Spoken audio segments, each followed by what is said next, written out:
Ito pong ibig sabihin, an intentional disciple-making church is a Christ-centered community with clear purpose to glorify God, a defined process for spiritual growth, committed people who invest in others, dependent on the Holy Spirit's power, producing the product of transformed disciples who mature, multiply, and reflect Christ in everyday life. So, meron pong 5 P para mas higit nating maunawaan ang intentional disciple making church or culture, ay meron pong 5 P para mas maunawaan po natin yung purpose. Ano po yung pinakang purpose sa lahat ng ito? To glorify God. A defined process for spiritual growth. Committed. So ito po yon, yung purpose, process, people, power, and product. Para bang bawat puntos na ito ay parang haligi ng isang matibay na gusali. Na kapag pinagsama-sama ito, bumubuo ito ng isang movement, isang pagkilos na malalim ang pagkakaugat at handang magparami ng mga alagad. Sa madaling salita, ito ang pinakang blueprint ng isang iglesyang hindi lang abala, kundi may direksyon, may malalim na pundasyon, at isang iglesia na isinasakatuparan ang Great Commission. So, bali itong 4 na ito ay hindi lamang bawat mga puntos, subalit makikita natin dito kahit paano yung dapat nating asahan sa atin bilang iglesia. Ito po nga po ay blueprint upang maisakatuparan natin ang misyon ng Panginoon sa atin, sa church, sa Santa Cruz Baptist Church. Okay, so nung last time ay pinag-aralan po natin itong itong 5 P's of an intentional disciple-making church. Number 1, yung purpose. Purpose. Okay? So, i-review lang natin. Purpose. What is the purpose? To glorify God by fulfilling the Great Commission. An intentional disciple-making church knows why it exists. Okay? Why do we exist as a church? So, we exist as a church to glorify God by obeying Jesus' command to make disciples. So, yun po yung pinakang purpose niya. At ang pinakang basihan ay yung Matthew 28:19-20. Ito po yung Great Commission.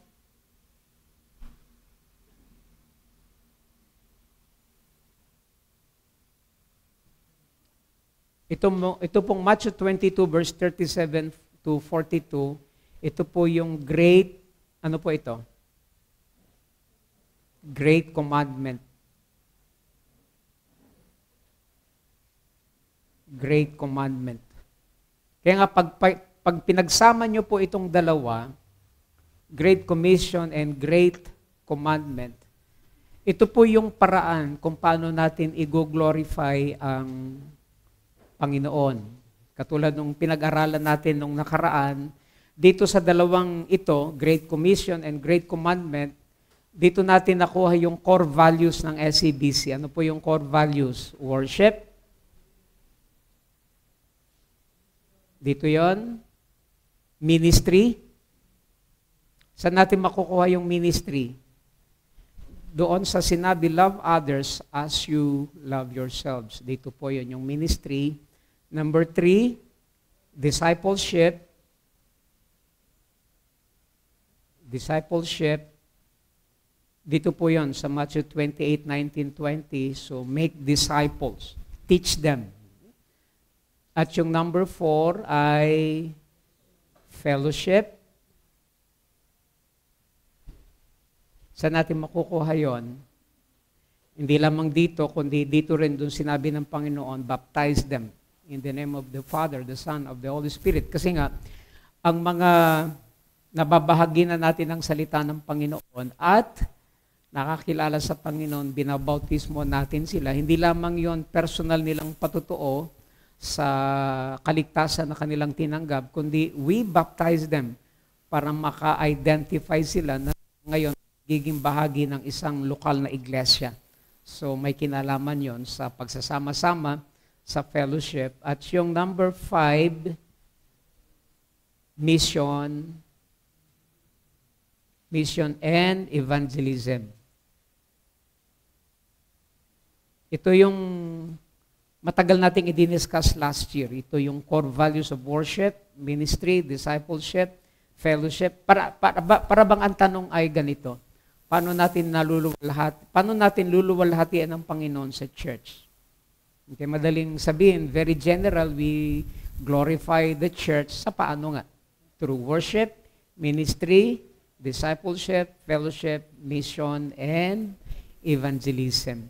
Kaya nga sabi dito sa pinakang susing katotohanan, the church doesn't just have a mission, the mission has a church. Ang pinakang mission nga ay patuloy na luwalhatiin ng Panginoon. Okay? So, ito naman ay na-discuss na natin last meeting. Kaya ano po yung application nito sa ating church? Every ministry, message, and meeting must align to make disciples. Yung mga hindi pa nakakasagot dyan sa inyong lesson, yun po. Yung may mga dilaw at yung underline, yun po yung mga sagot sa mga blank portion ng inyo pong outline. Before every program, ask, does this glorify God and make disciples? Ito po yung mga pinag-usapan natin. So ito po yung mga reflection questions, reflective questions. How is God's glory seen in what we do as a church? Number 2, what activities do we need to realign with the Great Commission? Ito po yung mga naging discussion natin sa ating mga grupo. Okay? Number 2, yung process. Yung process. Ano yung process? A clear pathway for spiritual growth. Why? Kasi sabi po rito, discipleship doesn't happen by accident. Hindi ito basta automatic na nangyayari. Hindi ito basta, yung isang Kristiyano after niyang mabautismuhan, automatic siyang lalago. No, hindi po yun nangyayari, but it happens by design. It happens by design. A healthy church provides a clear pathway that helps people grow from conversion to maturity to multiplication. Conversion to maturity to multiplication. Natatanda nyo yung one time na pinag-aralan natin ng isang Sunday, yung sinabi ng Panginoon, nung lumapit ang Panginoon kay Pedro at kay, sino nga pong kapatid ni Pedro? Sino po? No, assignment nyo yan. Okay. Nilapitan niya yung dalawang alagad, come. Come.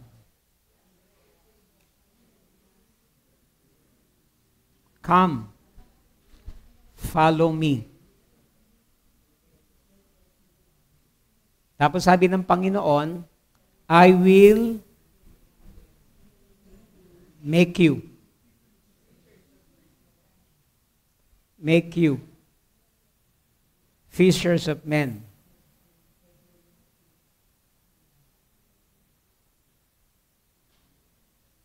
Okay. So makikita natin dito, ito yung walk. Ang isang alagad ay isang taong nagkaroon ng personal na relasyon sa Panginoon, nakatalaga na makakilalanin ng Panginoon at sumunod sa Kanya. Come, follow me. So ito po yung walk. Walk. Yung I will make you, ang isang disciple ay isang tao that is being worked on. Work on by Jesus. Yung sinabi ng Panginoon, I will make you. I will make you. So ito po yung pagkatawag ng pagtatalaga para sa pagbabago. Ito po yun, change, pagbabago. Tingnan niyo po. Dati sila ay fishermen. Lumapit ang Panginoon, "Come, follow me." Sumunod ang mga alagad at sabi ng Panginoon, "I will make you to what? Fishers of men." Paano yon? From being, mula sa pagiging fishermen to fishers of men. Anong nasa pagitan nun? Ano yung nasa pagitan nun? Yun yung process. Yun yung process. Ang isang tao na disipulo, hindi lamang may perong personal na relasyon sa Panginoon, kundi nagkakaroon siya ng bagong identity. Ang dati niyang identity is what? Mangisda para sa kanyang ikabubuhay. Pero ngayon naman, siya ay naging fishers of men. So nagbabago yung kanyang identity, nagbabago yung kanyang purpose. Dati, ang kanyang purpose is what? Mangisda sa kanyang ikabubuhay. Pero ngayon, fishers of men, purpose yun for the kingdom of God. So nagbabago yung kanyang identity, nagbabago yung kanyang purpose, at natural, nagbabago rin ang kanyang direksyon. So, yun po yun. Ang nasa gitna nun is a process. Walk on. So, mula sa pagiging unbeliever, na saved, naging believer, so ipaprocess pa rin na yung believer na yon, nagkaroon ng personal na relasyon sa Panginoon, ay maging tunay na alagad. Ang nasa gitna nun is what? Process. Process. So, from conversion to maturity to multiplication. So, makikita natin yon sa SCBC. So, hindi aksidente yung pagiging alagad. Kung hindi ito aksidente, therefore, marapat lamang talaga na ang tawag natin dito sa ating ginagawa is intentional. Intentional. Hindi aksidente ang pagiging alagad, ito ay sinasadya at tuloy-tuloy na proseso. Intentional.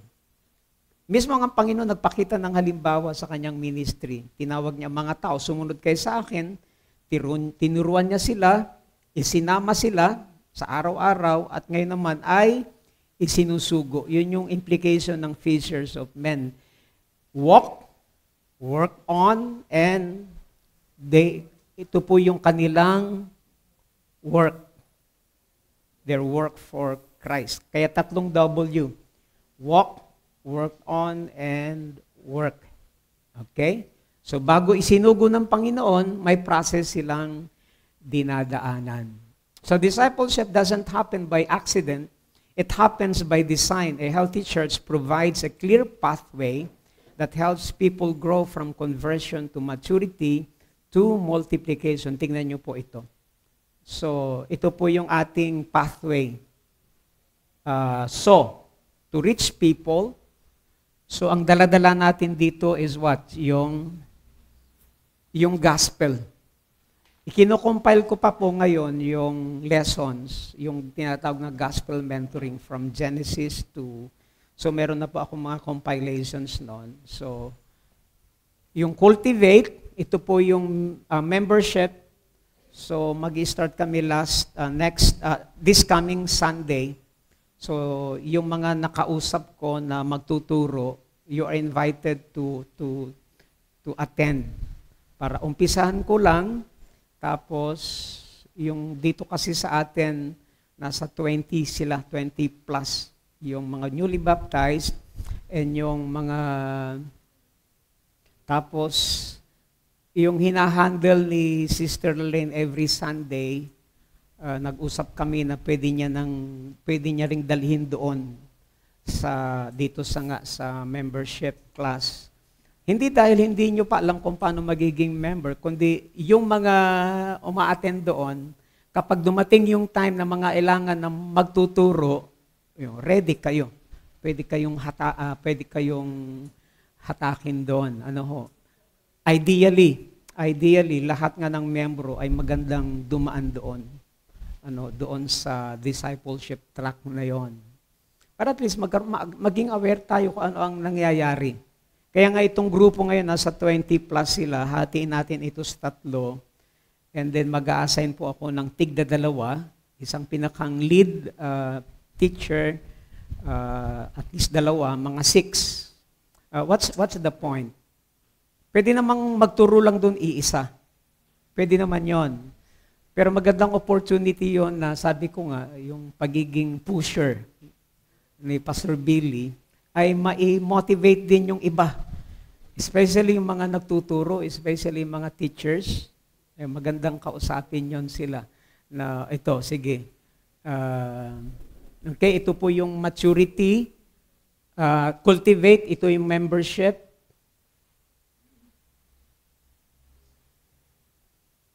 Maturity, ito yung maturity class, ito yung build up natin. So, cultivate. So, actually, dapat ito pala is build up. Build up.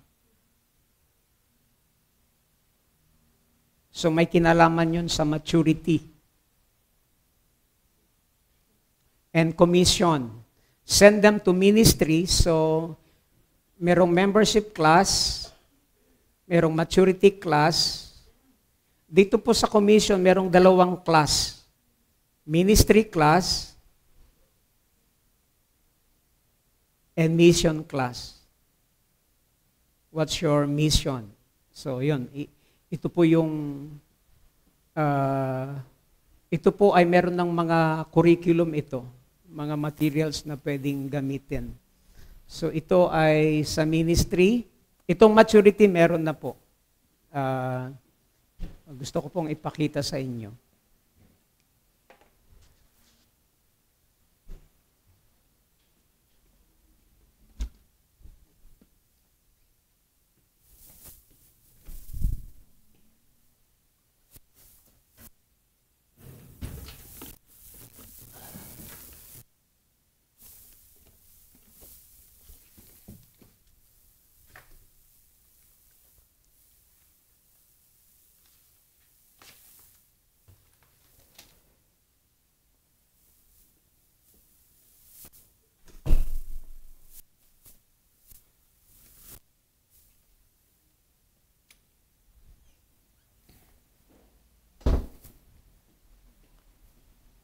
Ito po yung pinakang kanya. So, ito yung pagtatanim ng gospel. Pag nakakilala, babautismuhan, baptism. So, ito pong baptism is another set of lessons. Meron din po ako nakahanda na ganito, katulad yung dinaanan nila ng mga newly baptized. Itong sa baptismal class, meron na po ako nakahandang lesson dyan. Ang mga basic lessons dyan ay, number 1, what? What is baptism? Yung why? Why is baptism? Bakit mahalaga? And then, who? Sino ang dapat bautismuhan? Ito po yun, sa baptismal. And then, dito sa who ay merong 3 lessons ito. I-review dyan yung gospel. Okay? Yung assurance. Sisiguraduhin na yung magpapabautismo ay talagang tunay yung pagtanggap. Tunay yung pagkakilala. So, yung assurance and then yung dito nakapag-aralan din yung expectation. Ano bang inaasahan sa isang taong nabautismuhan? So more or less, meron po ganun. And then yung when, kailan dapat bautismuan at yung how. Kaya yung mga nakaraang umattend ng baptismal, bali 1, 2, 3, 4, 5, 6, 7, 8. 8 sessions ang dinaanan po nila sa baptism. And then binautismuhan, tuloy dito sa cultivate. Ito po yung cultivate class. Ito po yung meron na pong nakahandang materials na gagamitin nila. Ito po yung cultivate lesson o membership class lesson. And then, dito po yun. Okay? So, Itong build up, ito po yung nakatapos dito sa cultivate. Ito yon. Ito yung build up. Meron na pong lessons din na ang aking ina-expect, ang aking, kumbaga, at least kahit paano pananaw, yung lahat ng nagturo dito, God willing, ay sasabayan nila yung mga tinuruan nila sa baptismal. What's the point? Siyempre, mababakante ito. Yung mga kasama nilang nagturo o naging assistant, silang magi-stay para i-receive yung mga bagong bautismo. Tapos kung merong mga members sa atin na gustong mag-create, katulad yung grupo nila Sister Lalaine, kukan yun, another group yon. Kaya possible, this coming, itong mga susunod na pagkakataon, hindi lamang 3 sa mga newly baptized, new members, kundi merong 4. Tapos kung merong pang mabubuo doon sa grupo ng mga young people, possible na magkaroon tayo ng mga 5 to 7 groups sa cultivate lang, sa cultivate lesson. So bakit? Napakahalaga yon. At dito naman nangyayari, itong ito yung itinuturo ko na gospel. Na gospel, na bago sila bautismoan, talagang mabugbog. Hindi naman mabugbog, kundi talagang maluto sa gospel. And at the same time, yung mga magtuturo, magiging gamit nila yon sa lessons. Kaya siguro, bakit ba mayroong gospel mentoring? Kasi ito po yung pinakang foundation. Because you cannot separate the gospel from discipleship. Pag ihiwalay mo ang gospel sa discipleship, ang discipleship ay magiging parang just another activity. Pero pag ang pundasyon ng gospel ay ang pundasyon ng discipleship is the gospel itself. Ito po ay magiging life journey. Journey of transformation. So after dito sa build up, yan. Inaayos ko na po ngayon, kasalukuyan kong inaayos yung ministry class, lesson,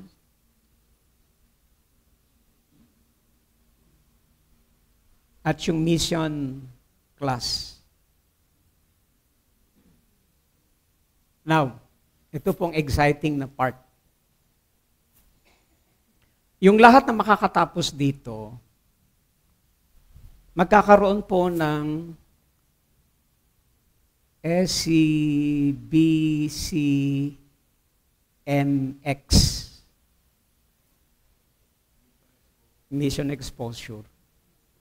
Mission exposure, not necessarily sa bundok, kundi i-deploy, o sige punta kayo, at least mag-spend kayo ng 3 days sa Mahayhay para tingnan nyo din yung kung paano kayo mag-share ng gospel yon, para at least may mission exposure. And there are some na dadalhin sa bundok, kaya yung iba naman ay sa Basilan kung gusto nyo. Yan. Ito ba, SCBCMX. Kaya pagbalik natin dito sa church, iba kasi yung pag na-expose tayo, iba yung passion na pwede nating makuha doon. Possible din sa Bugkalot or somewhere else. Kaya, pagbalik mo, ikaw ngayon ang magtuturo din dito. Ikaw, maghahanap ka ng pwede mong akayin na dadalhin sila at aalalayan dito. Okay? Kaya nga, kapag dumating na yung time ng leadership, sa butuhan, sa paglalagay sa leadership, ang unang-unang tatanungin, ako personally, ang aking tatanungin kung handa na ba ito sa leadership, yung mga nag-mentor. Halimbawa, si Sister Rose, meron siyang mini-mentor na Sister Rose. Pwede na ba siya for this kind of ministry? Siyempre, siyang nag-alaga. Mahirap naman kami na, halimbawa, mahirap ako, halimbawa, sa leadership, na once a month ko lang, once a week ko lang siya makikita. And yet, ako ang magsasabi sa kanya kung qualified ba siya o hindi. Ibig sabihin, ang mas tamang magsabi kung okay siya, ay yung mga nag-mentor sa kanya, nag-alaga. Amen po ba? So, yon. Para at least kami sa leadership din, at least mabawasan din yung aming trabaho at kumbaga yung kasisinan ay hindi kami para masisi, kundi okay ba yon? Bakit naging leader yon? Kasalanan nila pastor yan, kasalanan nung kasi kami ang naglagay. Pero kung ang magmo-motivate, aakayin magmula dito sa process na ito hanggang sa leadership. So, masisigurado natin na talagang ang pinaparami natin is yung alagad mismo, leader. Kasi napakahirap na dali mo sa leadership na hindi na-develop yung loyalty. Kasi dito, sa Cultivate, dito dine-develop yung loyalty sa church. Pagmamahal sa gawain, pagmamahal sa church. Dito ide-develop yung kanyang maturity. At dito siya tuturuan din sa ministry. For example, sa ministry class, pag-aaralan dyan, paano mo malalaman ang yung spiritual gift. Merong, anong tawag doon? Merong checklist na sasagutan niya. Tapos, dito rin sa ministry class, you will serve according to your personality. For example, ako, ikaw ay choleric, ikaw ay sanguine, ikaw ay... So, for example, ang iyong personality ay mas at home ka sa mga one-on-one. Bakit kita ilalagay sa pangmaramihan? So, we serve, we minister according to our personality, experience, and spiritual gift. Spiritual gift. So, kasi talagang mahirap mong nervyos ang aabutin ng isang tao na ang gift niya is servanthood tapos pagsasalitain mo sa harapan ng marami. Bagamat pwede rin naman. But the point is, we need to serve according to our personality, according to our spiritual gift, and training. Okay? So, nagkakaintindihan po ba tayo tungkol sa bagay na yon? So, cultivate, build up, commission, hindi ko na masyadong expound. Kaya nga, growth is intentional, not incidental. Hindi tayo lalago sa pananampalataya ng aksidente o dahil lamang matagal na tayong Kristiyano. Bunga ito ng disiplinadong pagsunod dun sa pathway. So ano po ang isang IDMC? Isang church na merong maliwanag na proseso kung paano niya ipaprocess ang mga mananampalataya. Mula dito sa conversion, patungo sa maturity, patungo sa multiplication. Okay? So, nagkakaintindihan po tayo doon, mga kapatid. So, dito, yung process na ito provides direction and accountability. Ang bawat stage ay dapat maliwanag, maging maliwanag ang objective, at least kahit paano masukat yung kanyang bunga, yung progress.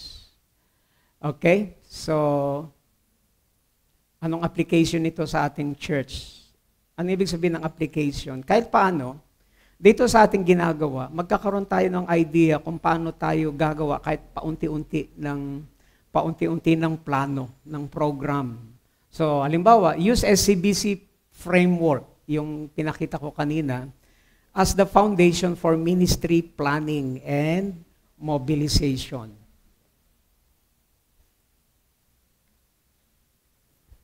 Dapat meron pala akong assistant dito na taga Burano.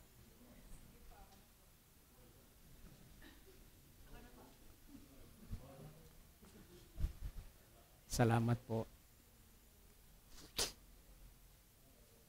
Use SCBC framework as the foundation for ministry planning and mobilization. So, ibig sabihin, halimbawa, kailan yung ating fiscal year?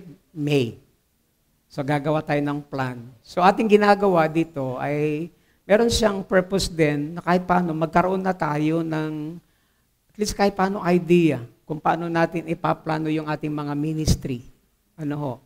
Kaya pagdating natin ng fiscal year ng May, ang aking suggestion ay kumbaga pagsikapan natin, pagtulong-tulungan natin na makapagplano tayo, hindi 1-year plan. At least 3 to 4-year plan. 3 to 4-year plan. Alam niyo kung bakit? Kasi ang disadvantage ng fiscal year natin ay kalahating taon. Nakalipas na yung kalahating taon, saka pa lamang tayo nag-uumpisa ng ating plano. So, bago pa lamang tayo, kasi usually, whether we like it or not, bagamat ang ating fiscal year, ang mindset natin is January to December. So, paano natin mas mamamaximize yon? So at least kung gagawa tayo ng plano ng mas matagal, hindi lang yearly, at least 3 or 4 years, para at least yung pagpapatuloy sa plan, especially sa discipleship, kung na lang, continuation na lang. Konting adjustment, konting pagpapatuloy. So yun po ang kahalagahan. Identify where people are in their growth journey and help them move forward. Pakita nyo nga po sa inyong katabi. Saan ka dito? Saan kayo dito? Huwag naman muna sana dito, medyo nakaka-nervyos. Kasi lahat naman tayo, almost of us, meron na tayong ministry, mission. Actually, meron pang isa dito, yung leadership. So, ibig sabihin, lahat ay dadaanan yon. Sa tulong ng Panginoon, ay ma-establish natin yung isang kultura na lahat ay dadaan sa proseso hanggang siya ay makapaglingkod, humayo, at maging tagapanguna ng church. Okay? So, maliwanag po ba yun, mga kapatid? So, yan naman ay patuloy pa rin nating pag-uusapan. Now, yung third aspect ng IDMC is yung people. Yung people. Ano po ibig sabihin nun? Every believer, ang pinakang concept niya, every believer is a disciple maker. Lahat ng miyembro ay makita natin, maging pangarap natin ay maging, hindi lamang maging tunay na disipulo, kundi lahat tayo ay maging disciple maker. Possible po ba yun? Possible. At yun po talaga ang kalooban ng Panginoon. At yun naman talaga ang picture. Kung babalikan natin si Paul, Cowell, alika nga rito. Paul, alika rito. Si Jabez, PJ, alika rito. Okay? Ito po yun eh. Ito po yun. Sabi ni Paul, kung ano yung natutunan mo sa akin, Timothy, impart to reliable people. Okay? At ito naman ay ipapasa niya rin sa iba. No, so what is a disciple? A disciple ay isang taong nagkaroon ng personal na relasyon sa Panginoon, binabago ni Kristo, at niyayakap ang misyon ni Kristo na ipahayag ang pag-ibig ng Panginoon, salita ng Diyos, at tulungan ng iba. Tulungan ng iba na maging alagad ni Kristo. So ito rin naman, ipapasa niya rito, at siya naman ipapasa niya rito. So ito, bagamat dinidisciple ko si Paul, na maging tunay na disipulo, pero ang mas, kumbaga nakatingin na ako ng lampas, na itong si Paul ay magiging disciple maker. Lahat ng ating i-disciple, hindi lamang basta natin tuturuan na sila ay maging disciple maker. Okay, salamat mga kapatid. So every believer is a disciple maker. The heart of disciple making is not programs, but what? People. People.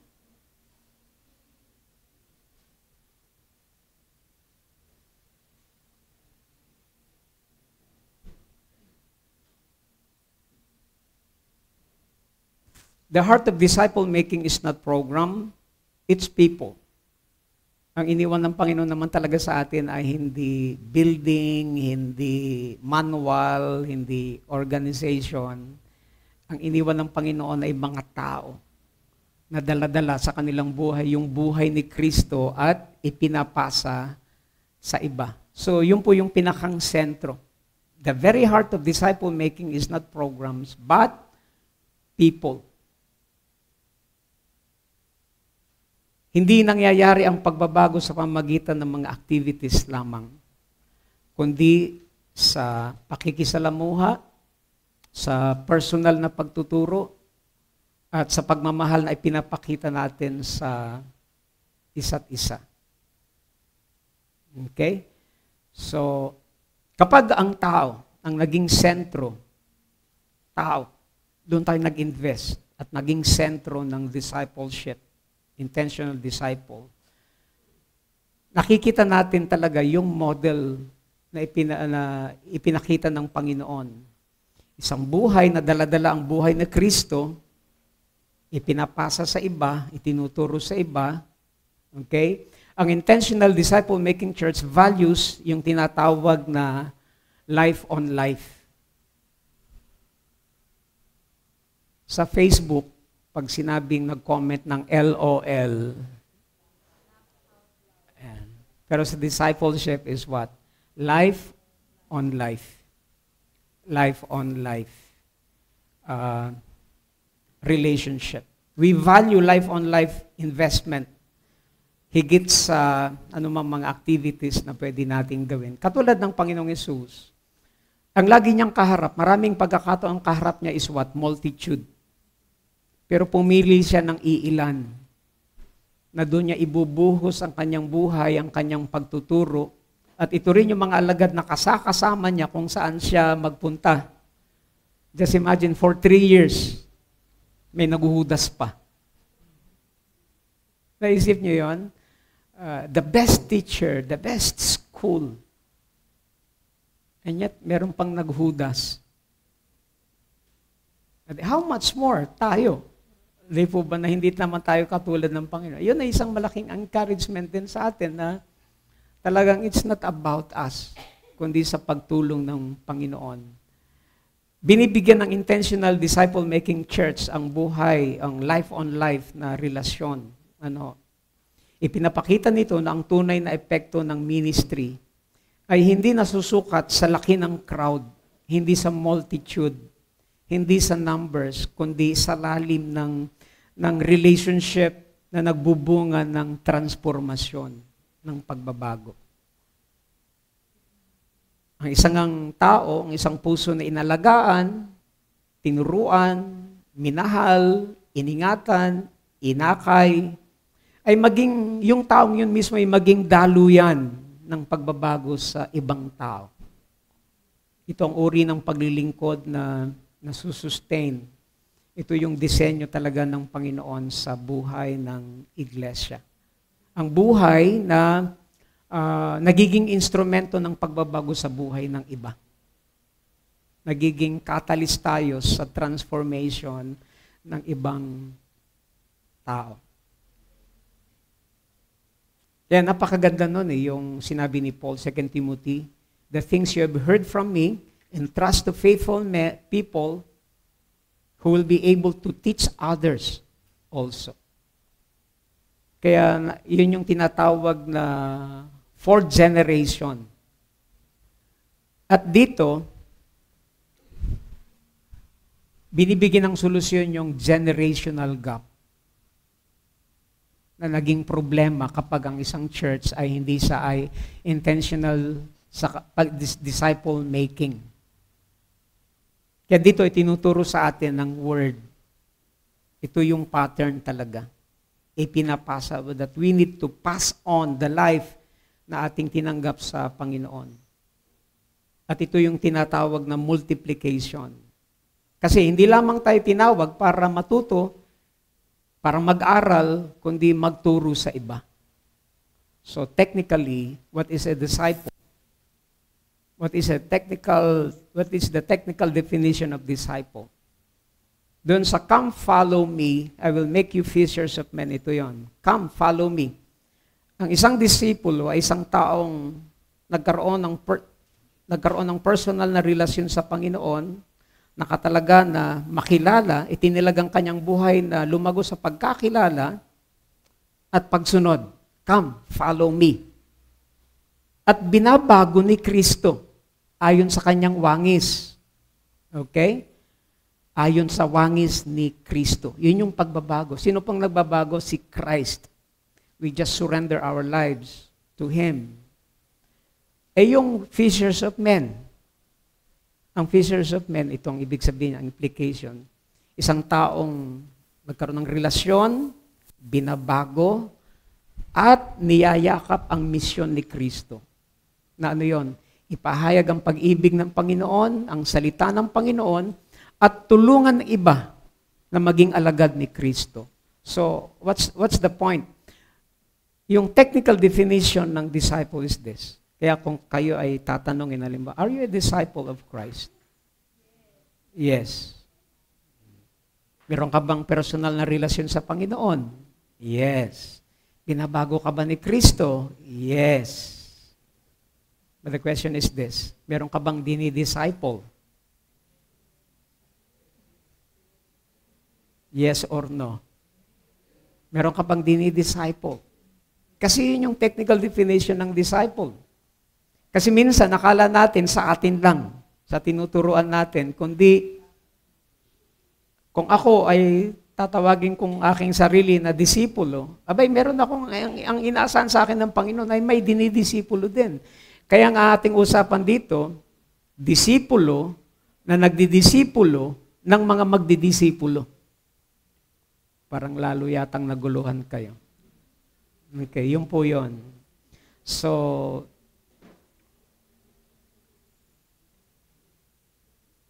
ano yung key truth?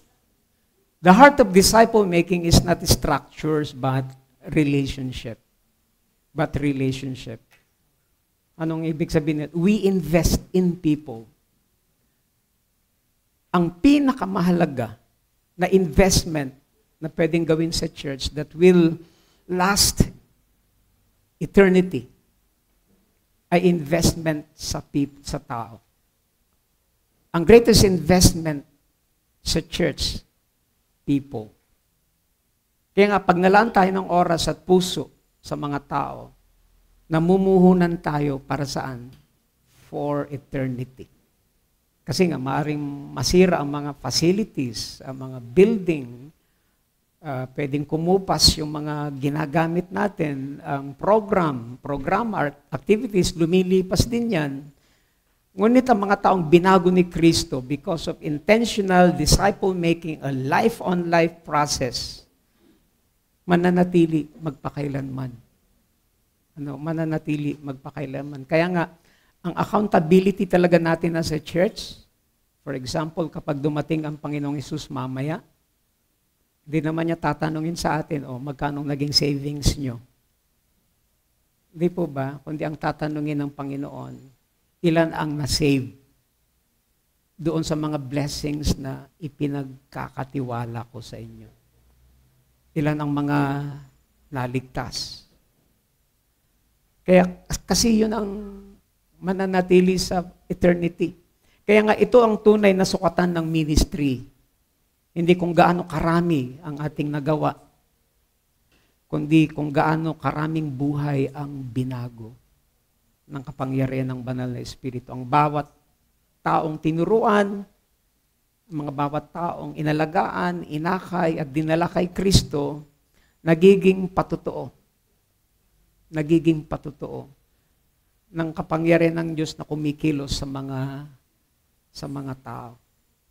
A disciple-making church sees every member as a potential mentor. Pakisabi nga sa inyong katabi, miyembro ka ba ng SCBC? Pakitanong nga po. So sa mga katwid, mentor ka. Ikaw ay mentor. Wag tormentor, ha? Mentor. Disciple maker. Yun po talaga dapat. Hindi lamang disipulo, ang iglesia, ang LCBC ay hindi lamang community ng mga disciples, kundi itaas natin. It is a community of disciple makers, disciplers. Okay? So, kaya nga ang tanong sa atin, am I ready? Hindi yun yung tanong eh. Handa na po ba kayo to make disciples, na mag-disciple? Are you ready? Actually, hindi yun yung tanong. Kailan ka mag-uumpisa? Yun yung tanong. Kailan ka mag-umpisa? Ang talagang tanong is not, am I ready? That's not the question, but am I willing to start? Am I willing to start? Kaya nga, ang isang disciple-making church, nakikita ang bawat membro bilang isang potential na tagapagturo, discipler, at ganun ko po tinitingnan ang mga members ng SCBC. Paanong itong mga kapatid na ito ay maglingkod, magtuturo, magdi-disciple? Dapat yung pastor ng SCBC maging tulak, maging pusher. Bagamat sa atin-atin lang yun, baka may makarinig na pulis. Yung pastor ng SCBC, pusher pala. So baybayan natin, bantayan natin. Ang ibig kong sinasabi ng kapatid, I just want to motivate each and every one of us. Ang daming may potential sa church. Ang daming merong kakayahan. Ang daming merong maraming mga nagtapos ng mga matataas na daming doktor, ang daming mga... Just imagine kung ang lahat ng ito ay mamotivate na maglingkod and then mag-disciple kung saan sila naroroon. Kaya, pakitanong nga po ang iyong katabi. Handa ka na ba? Pero sabi mo sa kanya, hindi yun yung tanong, kailan ka mag-uumpisa? Kailan ka mag-uumpisa to maghanap ng mga taong i-disciple, tuturuan. Di katulad nyo rin ako, pag-practicean nyo yung mga apo nyo, pag-practicean nyo yung mga anak natin sa pamilya. Okay? So, kaya nga, kapag nagsimula na mag-invest ang bawat isa sa atin sa buhay ng iba, doon naman natin mararanasan na gamitin tayo ng Panginoon. At alam niyo po ba ang isang napakaganda na benefit? Kasi kapag meron ka ng inaalagaan, tinuturuan, mini-mentor, doon ka mas nagiging intentional na ingatan ang buhay mo. Alam niyo kung bakit? Kasi meron nang nakatingin sa iyo. Meron nang nakabantay sa iyo. Meron nang umaasa sa iyo. Tama po ba mga kapatid? Sa inyo po ba'y meron nang nakabantay sa inyo? Okay, yung mga taong umaasa sa atin. Kaya nga, hindi para sa ilan lang talaga itong ating pinag-usapan, kundi ang paggawa ng alagad sa lahat ng mga mananampalataya. Sa lahat ng membro ng Santa Cruz Baptist Church, tinatanggap niyo po ba yon? Kung hindi niyo ikinukonsider ang inyong sarili na membro, medyo alanganin ang inyong magiging sagot. Kaya nga ang tanong sa atin,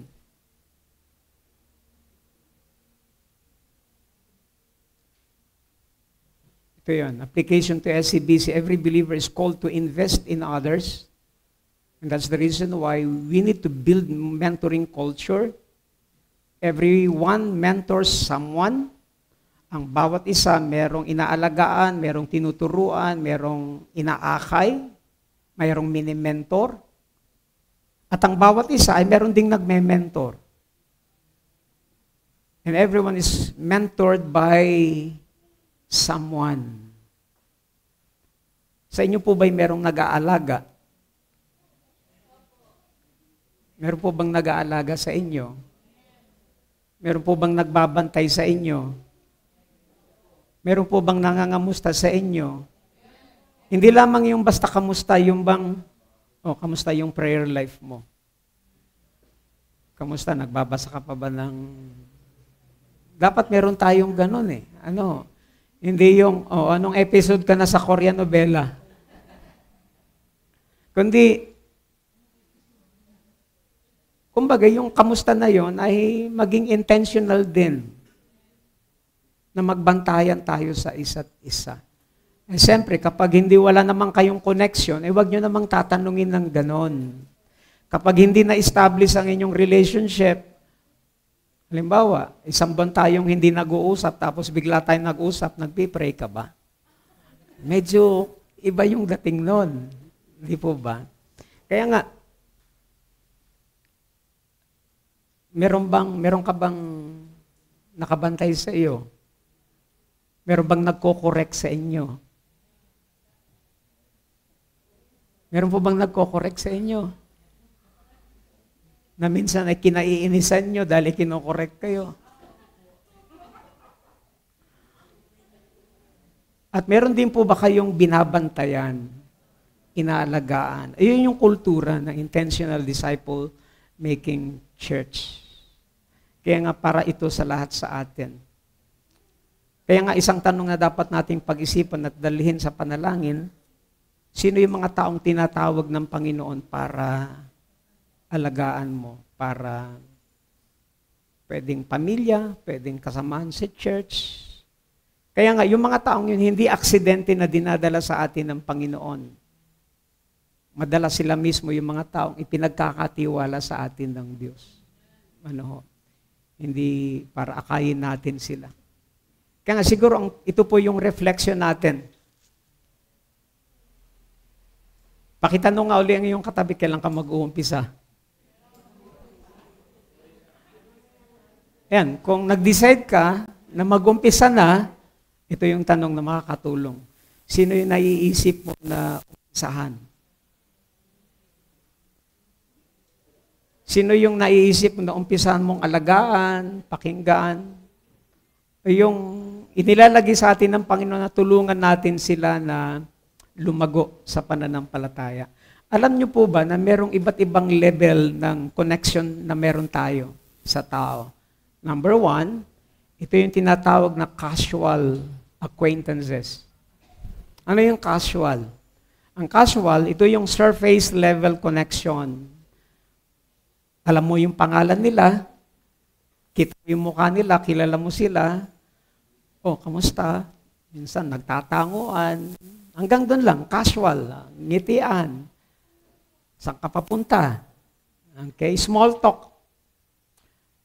Pero itong casual, walang sharing time ito ng iyong sarili, ng iyong struggle, ng iyong problema. Just casual talk. Meron po ba kayong mga tao na narito? Marami po ba? Marami, casual. Yung comrade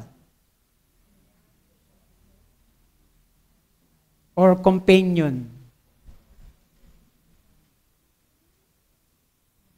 Halimbawa, kasama mo sa isang team, magkabarangay kayo. Okay? Meron kayong shared activity. Nag-uusap kayo. Okay? Ang usapan nyo ay doon sa magkaparehas kayo. Parehas kayo nagja-jogging. Nakailang kilometro ka, nakailang...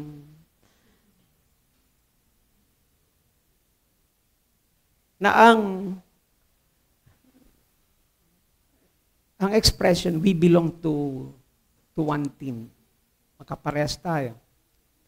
Si Ma'am Belia at si Sister Evie, si Zoe, si John, kang usapan lamang nila ay yung pagtuturo nila sa CBCS. Narito yon. comrade. Okay? Merong shared journey. You spend real time together. Minsan tawanan. Pero merong mas malalim. Yung tinatawag na confident. Ito yung mas malalim. Confident, you share your heart, you share your struggles, you share your pain, you ask for prayer. Kaya even yung pinakamalalim mo at minsan mahirap intindihin ng mga kaisipan, you share your struggles. Yun yung confident, na hindi ka nahihiya na mag-share ng your pain, kung ano man yung nararanasan mo. At dito, nabubuo yung life on life. Dito nabubuo yung life on life relationship. Meron po ba kayong kasama dito na kilala sa level na ito? Meron po ba? Okay? Dito, meron din po ba kayo dito? Sa mga confident, mga friend. Kaya tingnan niyo po yung level ng flow ng relationship. Connection,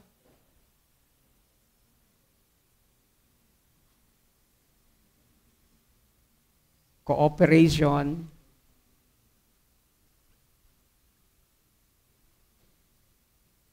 at yung tinatawag na covenant trust. Yung covenantal trust na pagtitiwala. Dito yon sa Kaya nga, sa mga nine-mentor natin talaga, dapat dito pumupunta ang usapan. Dito pumupunta. You help them na tingnan ng kanilang mga struggles in view of the Word of God.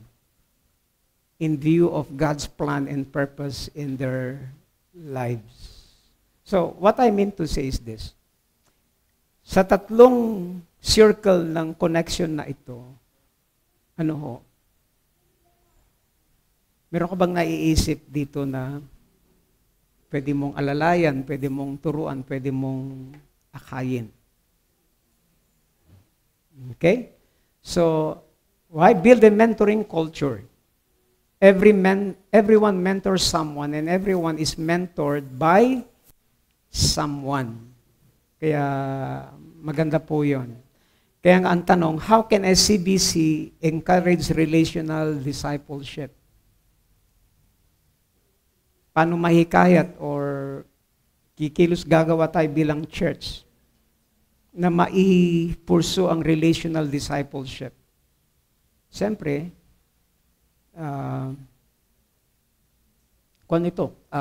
intentionality.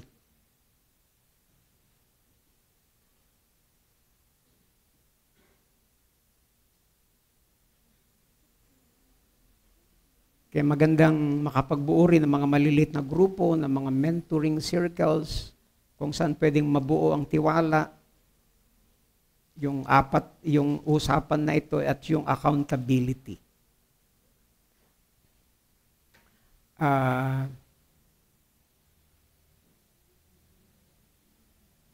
Meron akong gustong tanungin.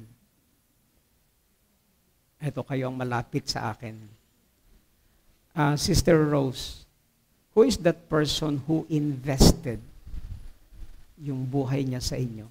Kaya kayo naririto ngayon sa ganitong kalalagayan. Meron bang taong ganon na talagang nag-invest ng kanyang buhay na naka-influence sa buhay niyo ngayon? Meron po ba? Okay.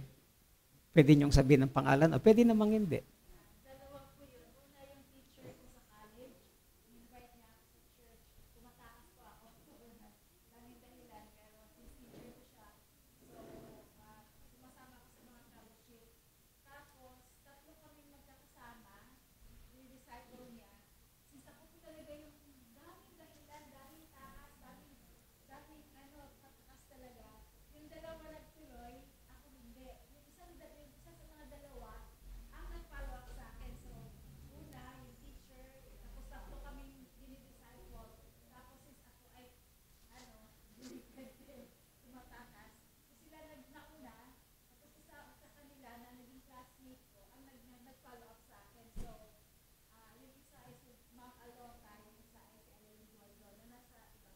Yan.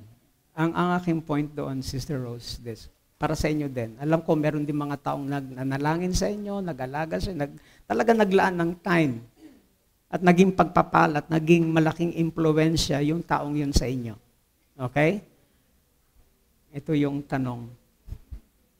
Ito yung tanong. Nasubukan mo na bang ipasa sa iba yung ginawa niya sa iyo? Kung paano siya naging pagpapala, ang ibig ko sabihin, nagkaroon ka ba ng naisin na ipapasa mo rin yun sa iba?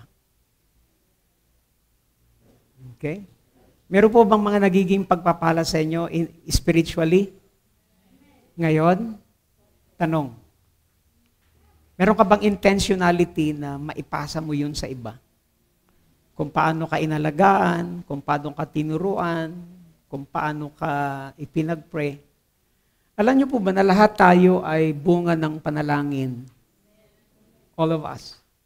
Hindi tayo basta nakakilala. There's someone who prayed for us. Ako personally, nung ako ay inire-reach out, ang talagang alam kong nag-pray sa akin, yung aking ninang. Siguro kilala nyo yon, si Ate Vilma Cabrera. So sila talaga yung nag-pray, sila rin yung nagpurso sa akin. Pwede bang si Billy ay mag-Bible study? Nako, tinatakbuhan ko ilang taon. Bago pa sila darating, wala na ako. Until such time na talagang sinilo rin ako ng Panginoon.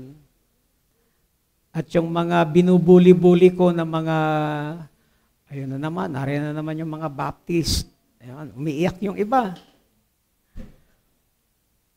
Pero nang ako'y naging Kristiyano at lalo't ako'y naging pastor na, sabi nung mga binuli ko noon, nababawian ka ngayon, pastor, which is totoo naman. What I mean to say is this. If there are people, hindi yun aksidente na mayroong mga taong naging blessing sa inyo, kung bakit ngayon ay naglilingkod ka, ang ibig kong sabihin, ipasa mo rin yun sa iba. At doon nagpapasimula yun. Yung napag-usapan namin sa Doxa Camp, yung Relay of Grace, Cowell, alika rito ulit. Paul, Jabez, alika. Relay of Grace. Ito yan. Parang ng Bible. Okay? Pasok doon. Harap doon. Cowell, alika rito. Okay. Nagkasala yung taong yon, nagdesisyon ng ama na iligtas. Nagpasimula ang ama sa kanyang plano na iligtas ang katauhan. At yung planong yon, ipinasa niya yung grasya na yon upang isagawa ng kanyang anak. Ipinasa sa Holy Spirit to apply that redemption sa taong yon. Okay? Now, ang problema ito. Okay? Ulit.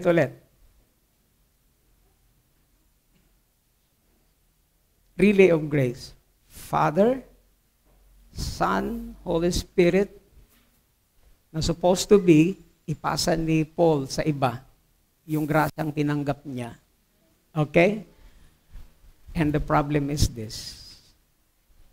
Marami na Kristiyano na stuck sa kanya yung grasya na ipinasa ng Panginoon sa kanya. Okay? Bakit di mo ipinapasa? Iyon. Okay? Dapat kasama tayo sa relay of grace. Because grace, sabi ko nga nung Sunday, is not just amazing grace, but it is advancing grace. It is an advancing grace. Kaya kapag ginawa natin na ipasa hanggang sa makabalik dun sa nagmamayari ng Bible, okay? Iyon. At ito pa rin ang problema. Tingnan nyo yung baton. Yung nakakita na kayo sa Olympics. On your mark, get set, go, takbo, pasa. Hanggang sa makarating sa finish line. Nakarating sa finish line, yung nag-iisa. Sa Olympic, panalo sila kung silang una. But in our spiritual race, hindi tayo panalo kung ganun, kung isa lang ang nakarating. Okay, ganito po yon. Kasi usually, sa relay, sa Olympic, pagkapasa, tigil. Pagkapasa, tigil. Pagkapasa, tigil. Sa ating spiritual race, sa intentional disciple-making church, hindi ganoon. Meron akong dinisciple, sasabayan ko pa rin siya. Meron siyang dinisciple, sasabayan rin siya. Takbo, takbo. Sinasabayan natin sila. Hindi tumitigil. Amen po ba?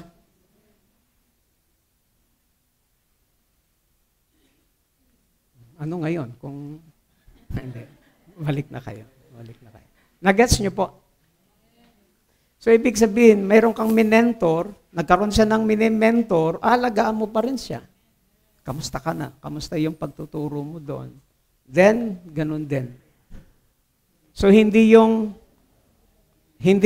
pagkapasa mo, o kayo naman, matanda na kami. Kayo naman. No.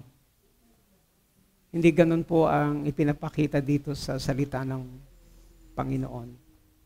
Okay? So, maliwanag po ba yon yung people? We invest in people at maipasa ng ibang tao sa, okay? And then, ito po yung mga reflection questions. Maganda pong picturean nyo. Who are the people God is calling me to mentor or influence? Mag-isip po kayo ng at least 2 or 3. How can SCBC encourage relational discipleship over task-driven ministry? Who invested in me and how can I pay it forward? Pay it forward.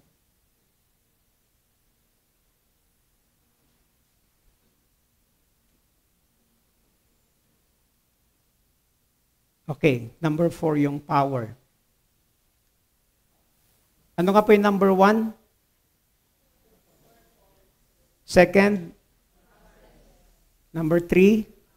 People, certain kind of people, and power. The Holy Spirit as the source of transformation. The Holy Spirit as the source of transformation. No disciple-making movement can succeed without the power of the Holy Spirit. Human strategies may inspire, but only the Spirit transform. Ibig sabihin, walang disciple-making movement na tunay na lalago kung wala ang kapangyarihan ng banal na Espiritu. Yung ating mga ginagawa, pwedeng magbigay sa atin iyon ng inspirasyon, yung mga strategies, pero ang Holy Spirit lamang ang tunay na nagbabago ng puso. Ano ho? Kaya nga ang lahat ng ating plano, programa, at pagsisikap ay walang saysay kung wala ang kanyang presence. Kasi nga, ang Espiritong nagbibigay ng buhay sa ating ministry, siya rin ang nagtatalaga ng direksyon at kapangyarihan sa ating pagsunod. Even lalo tigit sa ating pagbabago. Kaya kung gusto nating makita talaga ang tunay na pagbabago, kailangan natin talagang i-develop yung kultura, the culture of full dependence sa Holy Spirit. Tingnan niyo po yung unang church. Tingnan niyo po yung unang church. Ang unang iglesia noon, maliit. Mga walang pinag-aralan, yung mga nauna. Walang resources. At dumananas pa nakaka-experience pa sila ng persecution. Ngunit na bago nila ang mundo, they turned the world upside down only because, hindi dahil meron silang ginto, hindi dahil meron silang pilak, But what they have is what? The name of Jesus. Wala rin silang mga modernong kagamitan, mga gusali, mga facilities, mga magagarbo at magagandang programa. Ngunit ang tagline lang talaga nila ay ang kapangyarihan ng Diyos na kumikilos sa kanilang puso. Hindi ko sinasabing hindi natin kailangan yung mga bagay na yun. Pero kahit meron tayo na maganon, kung wala ang empowerment ng Holy Spirit, wala ring mararating yung ating ginagawa. Kaya nga, kapag ang SCBC ngayon ay naroon sa ganoong kalalagayan, nararanasan ng kapuspusan ng banal na Espiritu, makikita natin muli kung paano kayang baguhin ng Panginoon, even yung ating mga nasa paligid, yung mga pamilya. Because discipleship is not just teaching information. It's letting the Spirit form Christ's life in us. Ang intentional disciple-making church, naunawaan natin na ang tunay na nagdi-disciple, ang tunay na nagbabago, ang tunay na discipler or disciple maker ay sino? Ang Holy Spirit. Siya nagko-convict, siya yung nagko-communicate, nagko-convert, nagbabago. Ang papel lang natin is maging partner ng Holy Spirit sa kanyang gawain. Maging partner sa pagtuturo, sa pag-aakay, sa pag-aalaga. Subalit ang Holy Spirit ang nagbabago. Kaya nga, ang SCBC, this means cultivating a lifestyle of prayer and dependence. Yun talaga ang kailangan natin. Na ibig sabihin, ang SCBC nangangahulugan na talagang we need to go back to the basic of prayer. Kaya kung mapapansin nyo sa prayer meeting, pinag-uusapan natin doon yung when the church prays. Kasi ang IDMC at yung prayer ministry, hindi yan pwedeng paghiwalayin.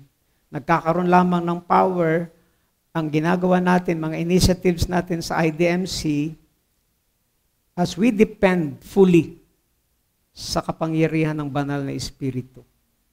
No, sa lahat ng ating ginagawa, sa ating mga planning, ibinababad yan natin sa prayer. Talagang pinagsisikapan natin na, Lord, samahan niyo po kami.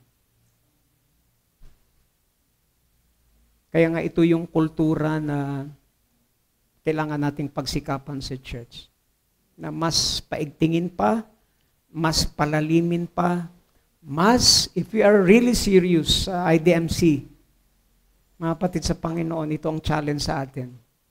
Mas palakasin pa natin at patatagin at buhayin pa ang buhay panalangin ng church. Amen po ba? Kaya nga sabi rito, prayer must not be a department. It must be the church oxygen. Ito yung buhay niya. Ito yung buhay ng church. And every ministry decision, every teaching, every outreach, talagang ibinababad sa prayer. Without the Spirit, discipleship becomes intellectual education lang.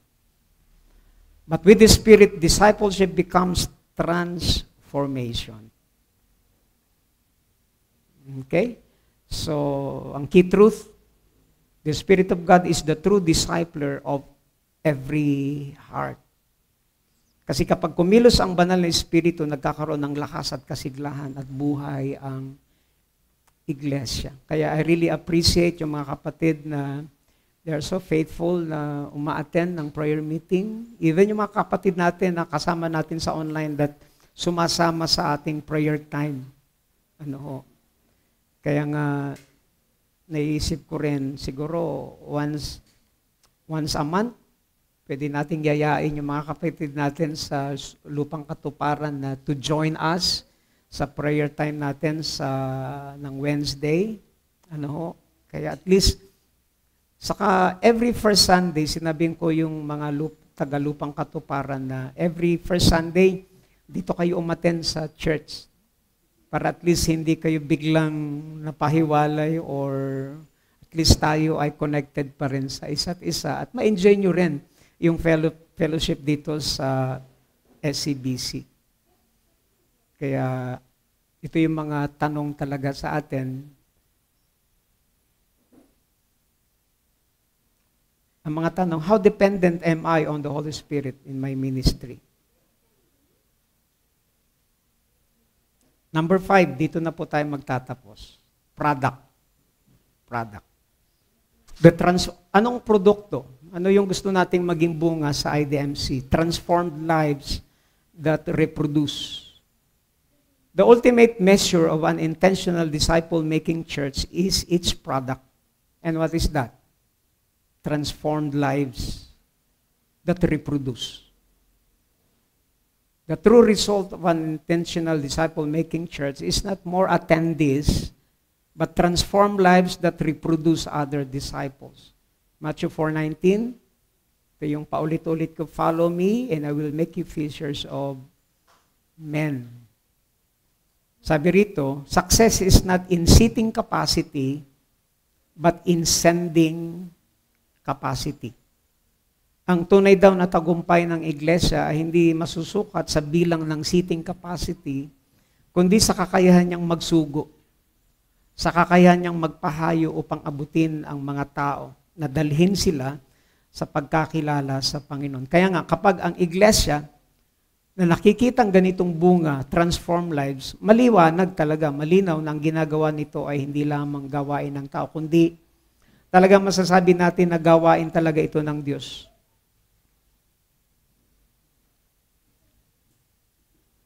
Kaya nga, ang pinakahuling layunin ng discipleship, hindi lamang paglago, kundi multiplication, pagpaparami. Mga alagad na gumagawa rin ng ibang alagad. Kaya nga, hindi natatapos sa sariling paglago. Hindi ba? Ako na may lumalago bilang Kristiyano. Hindi doon nagtatapos. Dapat ang buhay mo talaga maging instrumento upang iba rin ay lumago. At nauuwi ito doon sa anong term yon, yung pass it on, ipasa. Kailangan tayong matutunang isanay ng sarili na ipasa ang ating pananampalataya. Maging instrumento tayo na ang iba rin ay lumago, maglingkod, magbago.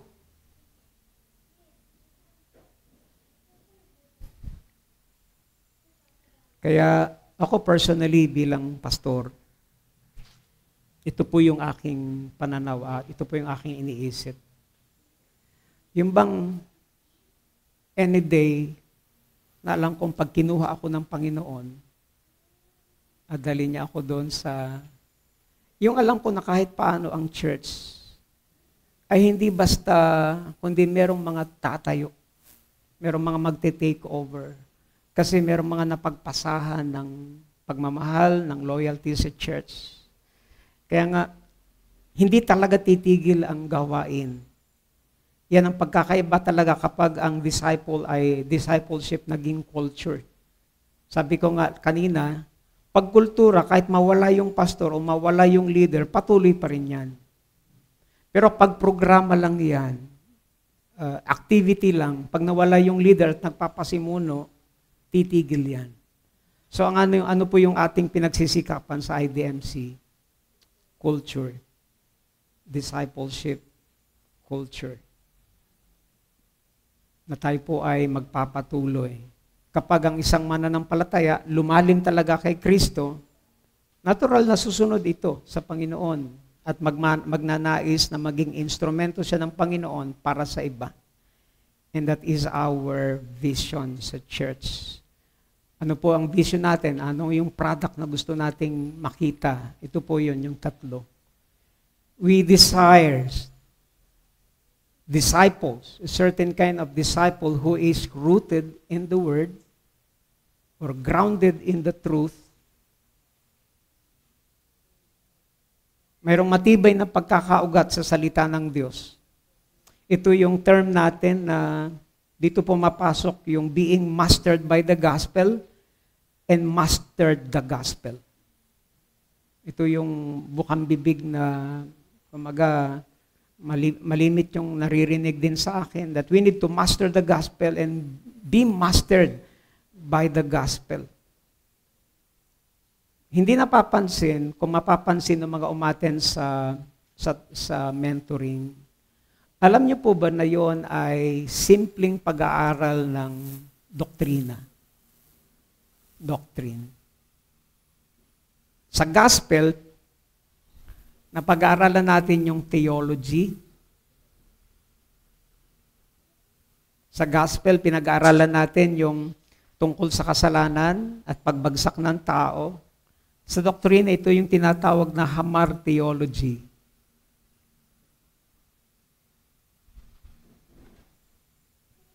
Ang pag-aaral sa tao is anthropology.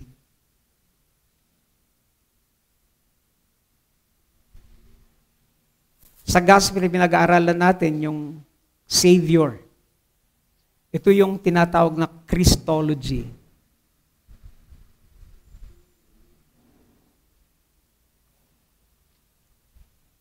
Tungkol sa salvation, ito yung soteriology.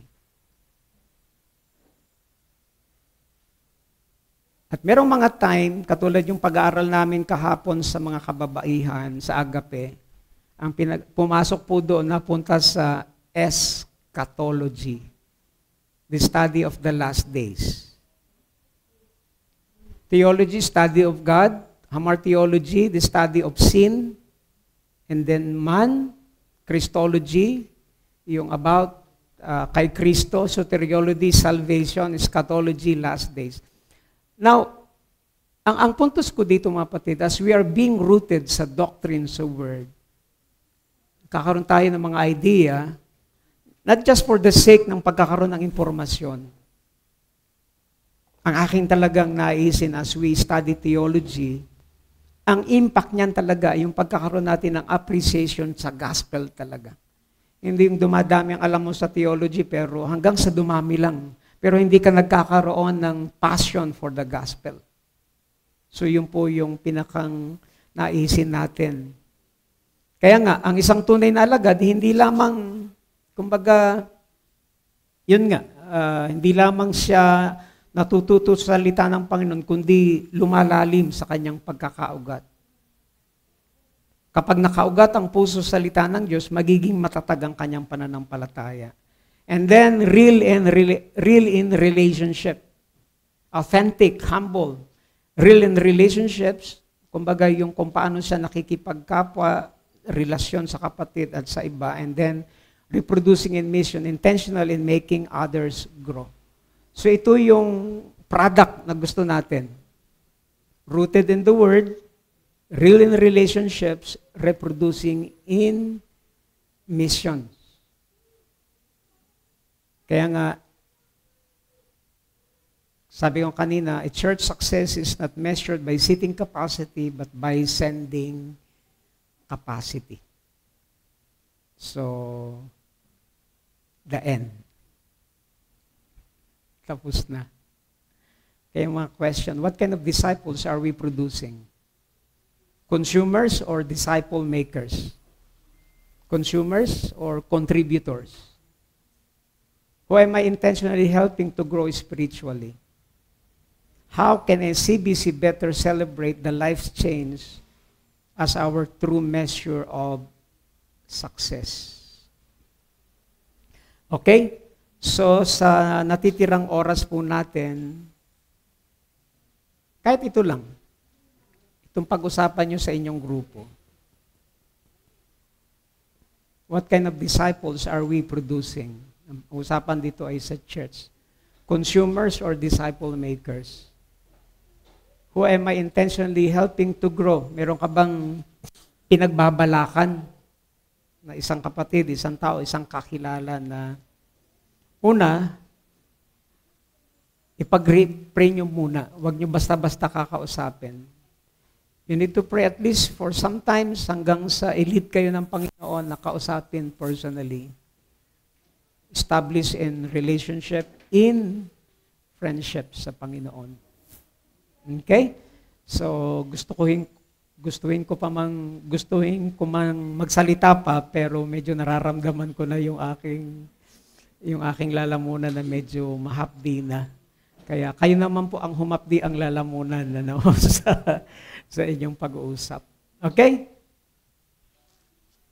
Punta po tayo sa ating mga discussions, reflections. Pag-usapan niyo po yung people sa kayong product.